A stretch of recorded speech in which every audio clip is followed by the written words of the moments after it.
పరం శాంతి. ఈరోజు పురుషార్థమునకు ధారణా పాయింట్స్. బ్రాహ్మణులైన మీరు బ్రాహ్మణ జీవితంలో లౌకికము మరియు అలౌకికము యొక్క బ్యాలెన్సింగ్ తప్పకుండా ఉంచుకోవాలి. ఎందుకంటే లౌకికంలో ఉంటూ అలౌకిక జీవితంలో ఉండటం అంటేనే జ్ఞాని ఆత్మగా జీవించటం, అనగా బుద్ధితోటి ఆత్మ జ్ఞానాన్ని గ్రహించినప్పుడే ఈ బ్యాలెన్సింగ్ అనేది ఉంచుకోగలుగుతారు. సంపూర్ణంగా బ్యాలెన్స్ చేసుకుంటూ జీవితంలో అలౌకికంగా జీవించటం, లౌకిక సంబంధాలను సరి చేసుకోవటం జరుగుతుంది. దీనికోసం గుణాలను, శక్తులను ధారణ చేయాల్సి ఉంటుంది.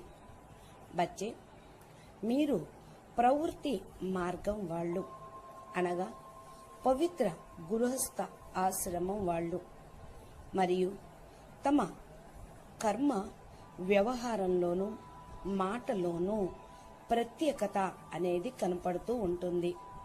బేహద్దు జ్ఞానము మీ యొక్క కర్మల ద్వారా, వ్యవహారం ద్వారా ప్రత్యక్షం అవుతుంది. అందుకనే మీరు స్వయం పైన అటెన్షన్ పెట్టుకోండి. మీ యొక్క దినచర్యలో ప్రతి మాట, ప్రతి కర్మ బ్యాలెన్స్గా ఉంచుకొని నడవండి. దీనితోనే మీరు చాలా డిఫరెన్స్గా ఉంటారు. మరలా ఏదన్నా మీకు డౌట్ వచ్చినా రిఫరెన్స్ కోసం డిస్టర్బెన్స్ కాకుండా డ్రామాలోని ప్రతి ఒక్క ఆత్మ పాత్ర, స్వస్థితి, పరిస్థితి, జ్ఞానము, ప్రాప్తులు వారి వారి యొక్క పాత్ర అనుసారంగా ఉంటూ ఉంటాయి అని నడవండి. ఒకరి పాత్ర ఇంకొకరితోటి కలవదు. అందుకనే మీరు అన్నిటినీ కూడా బాపు పైన వదిలేసేయండి. మీరు నాలెడ్జ్ఫుల్గా అయ్యి ముందుకు వెళ్ళండి.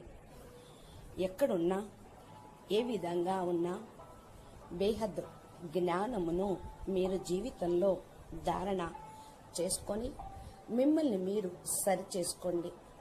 పరస్పరం ఆత్మిక సంభాషణ చేసుకొని మీరు జ్ఞానం యొక్క చర్చను చేసుకుంటూ ఉన్నట్లయితే మీరు ముందుకు వెళ్ళగలుగుతారు.